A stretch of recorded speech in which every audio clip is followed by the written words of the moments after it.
Hey guys, welcome to 6 Minutes for Thursday, November 17th. And I'm Jason Fulmore, SE Wrestle. And today I got an opportunity to talk to KabraWrestling's Brant Parsons. And he and I broke down the girls' top 10, preseason top 10 in the state of Florida. But before we get to that, there was a lot going on over the last couple days. First and foremost, on Tuesday, we had quite a few hammers from this past week, especially in Georgia. Alabama only had a handful or so. But in Georgia, we had probably 50 coaches submit names and everything else. Those were posted on the website. Congratulations to each of them that were recognized by their coaches as hammers for last week. So awesome to kick off the season again and get back to high school wrestling. So congratulations to them. We also, a couple things. Number one, pretty cool outdoor event. I believe it was Tuesday night. It featured Rockmart, Central Carroll, and someone else. And I can't remember who that third team is. I got the pictures from Central Carroll. I think it was on Facebook of their outdoor event. It looked like it was cold, but it looked like it was a good time and an awesome setting for an outdoor event. We've seen them on baseball diamonds. We've seen them on the field. This one was actually, it looks like it was in a downtown area to highlight the kids who are competing. So that looked awesome. Also on Tuesday night, boy, North Carolina came in with a bang. There was a ton of action. I know that Northwest Guilford beat Cary in a really good duel. Also, as you can see from this, North Gaston had a bunch of teams out for them in their gym to compete, and actually there was action all over the state on Tuesday night, and it was kind of hard to keep track of everything that was going on. So that was something definitely to pay attention to. And then the last thing I'll mention, there's a ton going on. There's a lot of action going on across the Southeast. I can only highlight a few things unless this is going to be 30 minutes long. And I've still got to have a conversation with Brant about the top 10 girls teams in the state of Florida. So the last thing I'm going to talk about is Friday night in South Carolina. Top 10 D2 program Lander will welcome in a top 5 NAIA team in Southeastern. It should be a fantastic duel. I'm working on trying to get up there to get some video of some matches and check out everything that's going on at Lander. It looks like it's going to be a blast. All right, so back to the conversation at hand, which is my conversation with Brant Parsons. Kabra Wrestling does a fantastic job down in the state of Florida, covering the state really like no one else does. Brant does a fantastic job. If you are in Florida, you certainly know his name and Kabra Wrestling and everything that they do. And he and I got on a phone call and had an opportunity to talk about the top 10 girls as we get ready to kick off the season down in the Sunshine State. I hope you enjoy my conversation. All right, here with Brant Parsons. Yes. Brant, man, busy time of the year for you. Yeah, busy would be an understatement. And I have the bonus of I'm going away for Thanksgiving with my family to go see my wife's family. So I've had it even more condensed. Like I've had to have it done by almost like a week and a half earlier than normal. So yeah, it's been fun. Got it. Well, and what we're referring to is that Brant is going to drop a preview of every single team across the state of Florida. Is that right? Yeah, I mean, I've been doing this for like 3 or 4 years now, but it's even bigger this year. It is I call it the Florida high school wrestling season preview, and it has capsules for every single team on the boys side and every single team on the girls side. I've reached out to every coach multiple times. There are some that didn't, but it doesn't matter if you're a state contender or you've got 2-3 kids in a room. I want to have a capsule on you as best as I can, and so I've actually completed them all. It's over 700 capsules. And it has other information. It has, coach, assistant coaches, if they told me district results recently in the last 10 years, who left, who's coming back. And then if I got a chance to talk to the coaches, then it's even bigger. We've got quotes and the whole thing. And I've talked to over 100 coaches. Yeah, and I've seen the quotes on Twitter and different places and that sort of thing. So it sounds awesome. When can we expect to see it? I say that it's going out the 28th. I usually try to drop it the Sunday night, Okay. right before the season starts. So you get your Thanksgiving weekend, and then when you start to lock back in for the season to start on Sunday night, then I'll gift everybody with it. Yeah, it is a gift, and that I can't wait. We're up here in a little bit north of you guys. Alabama, Georgia have already started their seasons and that Yep. sort of thing. It's already gotten fun. And the reason you and I are here today is we're talking about Florida top 10, and I know you drop a top 20 team rankings. That's on your website at it's Kabra, right? KabraWrestling.com. KabraWrestling.com. But if you want the top 20, it's part of my subscription service, Kabra Plus. I release the top 5. But in my season preview, which is free, it's on the free part. Every team has their ranking next to them for the season preview. So everybody gets a look at individual and team rankings in the preview. And then you update. I know you update like the individual rankings all the time. I'm constantly checking it. Weekly on the individual rankings, depending on how crazy the week has been. I'm going to the team rankings at least 5-6 times a year. As the duels get closer, I update them a lot more often until the state duels is over. Then those go away. But team rankings, especially toward the end, I do every week also. So let's jump into the top 10 girls that you and I are talking about. And, one of the things I want to ask you is it harder to do the girls? Last year was the first time it was a sanctioned state tournament. So was it kind of filling your way a little bit? I mean, it's been feeling my way. I've been covering girls for about 3 years now. And I've had rankings 2 or 3 years also. So, I mean, I have like a little of a base. The thing that I'm learning with my girls rankings are not, and I'm confident in my rankings now based on the information that I have, but I have talked to so many coaches and they're all like, we had 2 girls last year. We have 7 now. We had 5 girls last year. We've got 12 now. And the thing with girls wrestling is, and as far as my rankings and such concerned, I've very confident at the end of the year, my 1 through 5 in most of the weight classes will probably be there. But we can't predict are all these first year wrestlers who's going to be those diamonds in the rough. And you're going to have a lot of girls that just come out. They've just had their first practice in the last couple of weeks that are going to make it to state, that are going to make it onto the podium. And so while my rankings for the preseason are based on information I know and who's coming back, with girls, it's even crazier than the boys side, because I'd say at least half the girls, I don't even know who they are yet. And some of the coaches don't know who they are. They're just like, well, we got 10 girls that signed up and we'll see what we have. And I think that's going to be fun to see as the season goes on, because there'll be just so many more girls that have consideration to be ranked, and these teams will get deeper and the team rankings will change, because some of these teams are ranked because they have like 3 girls and that was all they had. But now other teams may be able to be ranked higher because they just have more. And that's probably a challenge with the girls. It's just the numbers are going up exponentially right now. Yeah. So your bottom 10 or bottom 5 of your top 10 are number 10, Boca Ciega, number 9, Mater Lakes, number 8, McKeel, number 7 is Kissimmee Gateway, and number 6 is Oakleaf. And as I look through them, Oakleaf was 55th last year in the state tournament. Yeah. Boca Ciega was 60th last year at the state tournament. So what is it about them? What have you heard that makes you think they're possibly a top 10 team?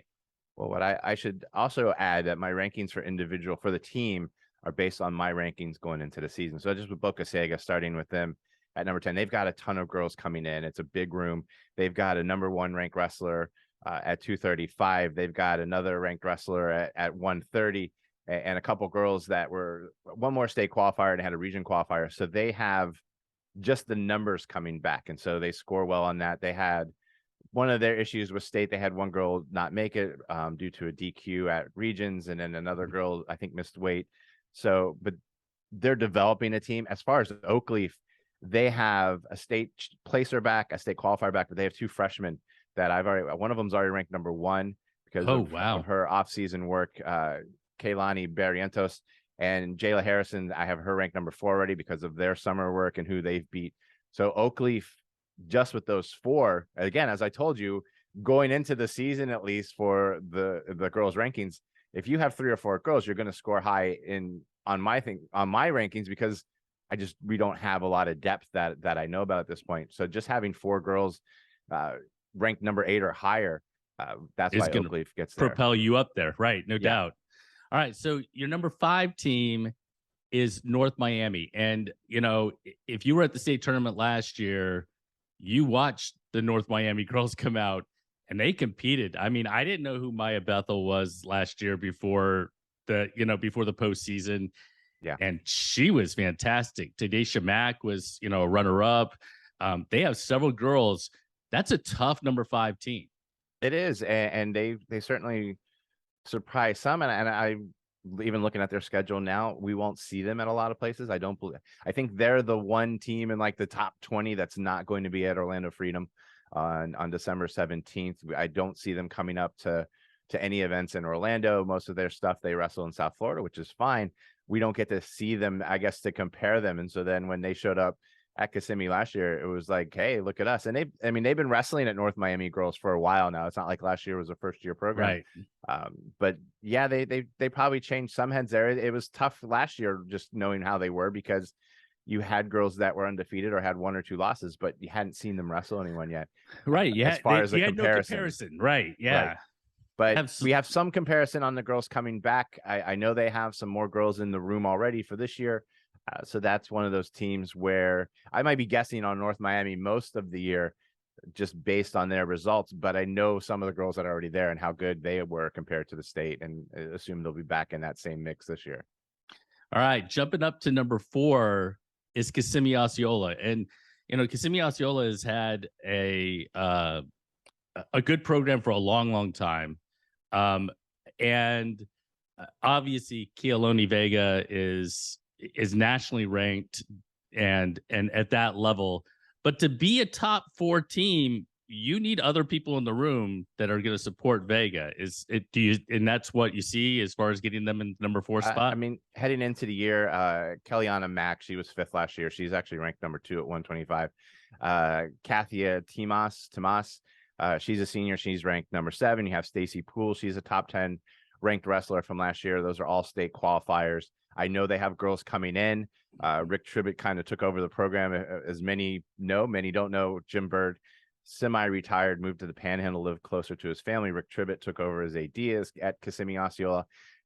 Didn't officially take the wrestling job until like a couple weeks ago. So he was still kind of feeling out on the girl side, maybe who was new and who's coming in. But I know that they've got some talent coming in also, and there's some depth there. But they do have some horses next to Vega. And if Vega's, she's healthy this year, she's back, and no one's going to beat her if she's healthy, in my mind, in the state. Yeah, she's certainly outstanding. And with Valerie Solorio not being in the state any longer, moved that has an impact on whether she'd be in the hunt as well. So, we're now going to jump to the top 3, and your top 3 they were the top 3 last year. The top 3 teams last year. They're just in a different order this year.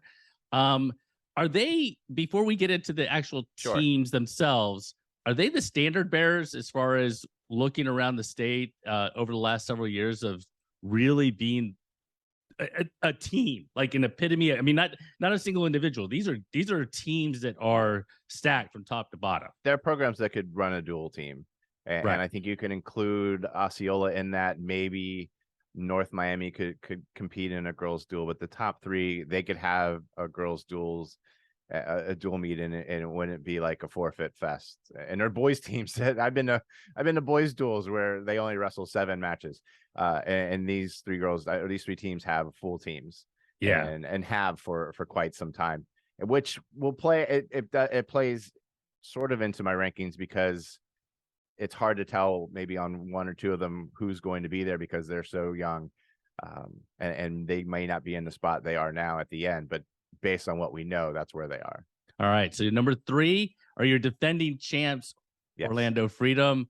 Are they number 3 simply because of the number that they graduated? And they've still got Cameron Galvin. They've got studs coming back, but they graduated quite a bit. They did. I mean, I've got 7 of their girls ranked. They're just a little lower ranked than some of them. Obviously not Cameron and Kayla De Leon. is ranked 2. But they graduated a state champ, they graduated a state finalist, graduated a lot of leadership. Kaylee Reese, of course, like probably one of the best leaders I've come in contact with in wrestling in the last 5-6 years. And they're kind of my wild card. I put them third because it's based on I do my preseason team rankings, actually all my IBT, off a formula I created, and at least going into the season, they don't have girls that have proven themselves yet. Now I've talked to Coach David Bush, talked to him just last week, and he's like, we got a lot of girls that can't wait to prove themselves. And this is a program that has been doing this for a while. Yeah. And had a dedicated staff and idea. And so I'm looking forward to seeing what the younger girls and newer girls can do there. At least heading into the season, I have them just an inch behind 1 and 2. But they have maybe the most potential because we don't know necessarily everybody that they have coming in, because they were behind state champs and state placers and those kind of things last year. Well, and I think you hit the nail on the head. The expectations and the culture in the room is already there, right? Yeah. So it's just a matter of, is this next set going to pick up that, and kind of carry it along, or is it going to take them a little bit of time before they get to that point? So, and I guess I should add, we're going to know a lot about girls really quick. You have Lake Gibson has their girls tournament the Wednesday before Thanksgiving, because girls can start a week before. You have Clash of the Titan at Orange City University, and then you have a tournament at Ponte Vedra the second weekend, and then you have Let Freedom Ring, where all of these teams, as I said, except North Miami, are going to be there. It's going to be basically, a state title preview, and so we're going to know maybe a lot more about the girls quicker than we will with the boys. Oh yeah, they put together that tournament. It certainly should awesome. be a good one. Yeah. There. All right, so your top 2 teams. Obviously, number 1 is Matanzas. Number 2 is Ponte Vedra. Are they neck and neck? What is it? What is it that separates maybe them from Freedom? Those sorts of questions. I would say Ponte Vedra is more neck and neck with Freedom at this point. Ponte Vedra Okay. has 4 top-notch wrestlers. Of course, state champ Olivia Ritchie's back. Yeah.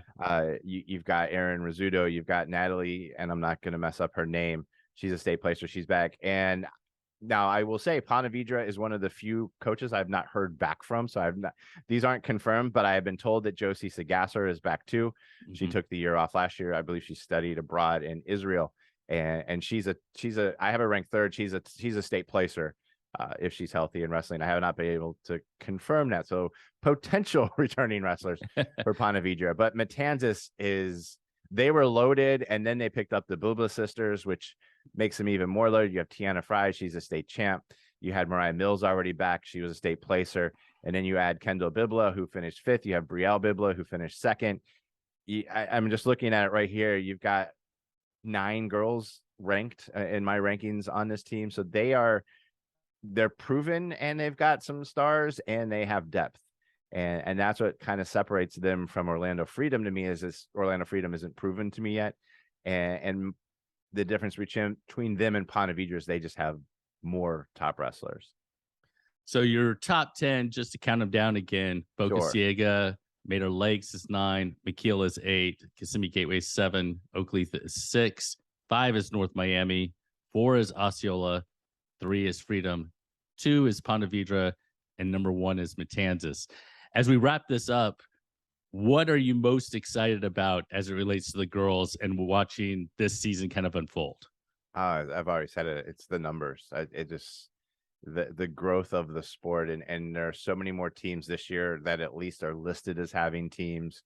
There are so many more teams that have dedicated space. I've talked to coaches that they didn't have space last year. Now they have space. They've carved out another room, or they've carved out some other time.